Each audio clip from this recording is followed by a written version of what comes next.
దెబ్బకి దెబ్బ దెబ్బకి దెబ్బ తీసి తీరాలి భాగి. దెబ్బకు దెబ్బ కాదు, ఆ మంగమ్మ బుర్రకి దెబ్బ తగలకుండానే బద్దలయ్యేటట్టు చేయాలి. ఆ సాకేతిని పూర్తిగా మన గ్రిప్లోకి తీసుకుంటేనే గాని ఆవిడ గారి బుర్ర గిరుడ తిరిగి మంచమెక్కదు. ఏం గ్రిప్పు ఏంటో, ఇటు నుంచి కాదు అటు సీత వైపు నుంచి నరుక్కొద్దామని చూస్తే ఆ సీత ఇప్పుడు మనకి పూర్తిగా రివర్స్ అయింది. ఇక మనం లైన్లోకి తెచ్చుకోలేం, అంత తేలిగ్గా రాదు కూడా. అది రివర్స్ అవ్వడం మనకే మంచిది. సాకేత్కి వాళ్ళ మీద ఇంకా కోపం పెరిగింది. ఈ అవకాశాన్ని మనం వాడుకోవాలి. టైం చూసి సాకేత్కి వాళ్ళ మీద బాగా కీ ఇచ్చి అతన్ని మన మనిషిని చేసుకోవాలి. సాకేత్ని ఎలా అయినా ట్రాప్ చేయాలని ఇయర్ రింగ్ డ్రామా ఆడాను. కానీ శని దేవతల్లా వచ్చి నానా హంగామా చేసి తలెత్తుకోలేకుండా చేశారు. నిన్ను తలెత్తుకోలేకుండా చేయడం కాదు, సాకేతే బాగా హర్ట్ అయ్యేలా చేశారు. అది మనకు అడ్వాంటేజే. ఇవాళ నువ్వు నేను తలదించుకోవచ్చు. సాకేతిని నీ పక్కన నిలబడేలా చేస్తే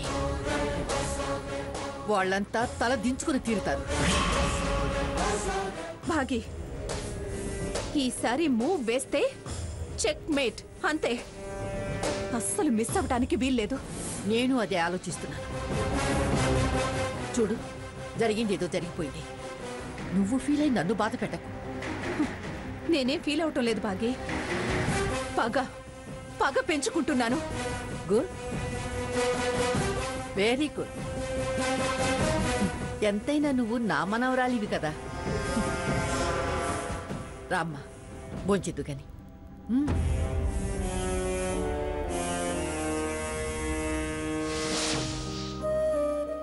అవునే, ఇందాకేంటి డైవర్స్ అని అన్నాడు అన్నావు? అప్పుడెప్పుడు లాయర్తో మాట్లాడాడు. అతను అమ్మమ్మ గారికి ఫోన్ చేశాడు. అమ్మమ్మ గారు అతనికి క్లాస్ కూడా తీసుకున్నారు. మళ్ళీ డైవర్స్ గురించి ఏమన్నా ట్రై చేశాడా? ట్రై చేయడం ఏంటక్క? నేను హాస్పిటల్లో ఉన్నప్పుడు నన్ను బెదిరించి కాగితాలు తీసుకొచ్చి, ఇదిగో ఇటు చూడు, మర్యాదగా ఆ పేపర్స్ మీద సువర్ణాక్షరాలతో నీ సంతకం అన్నా పెట్టు, లేదా ఈ విషం అన్నా తాగు. జేబులో లెటర్ ఉంది. నా చావుకి కారణం నువ్వే అని అందులో రాసుంది. ఈ విషయం నేను తాగి చచ్చైనా నిన్ను సాధిస్తా. చావనన్నా చావు, లేకపోతే చస్తానని బెదిరించి నాతో సంతకాలు పెట్టించుకున్నాడు.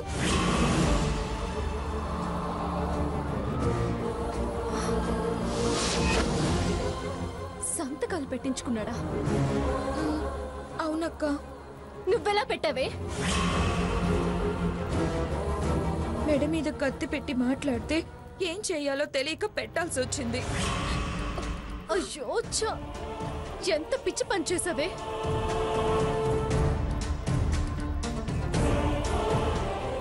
అవును, అందులో ఏం రాసుంది? ఏమో, చదవలేదు. కొన్ని రాసిన కాగితాలు, కొన్ని తెల్ల కాగితాలు. అందుకే నువ్వు సంతకాలు చేసిన కాగితాలు తన దగ్గర ఉన్నాయని అంతగా రెచ్చిపోతున్నాడు. వాటిని ఆయుధంగా వాడి నీ జీవితం నాశనం చేయాలని చూస్తున్నాడు.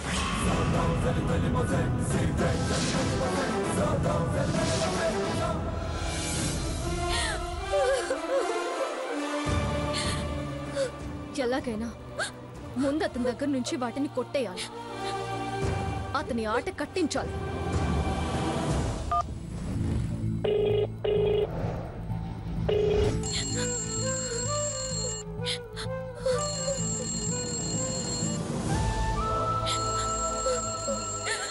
అమ్మ ఫోన్ చేస్తుంది. ముందు నువ్వు ఆ ఏడవడం ఆపు. నీ ఏడిపిందంటే తను చాలా బాధపడుతుంది. ఆపు. అమ్మా. అమ్మా సీత, స్వర్ణ ఎలా ఉంది? వాళ్ళు ఏమంటున్నారు?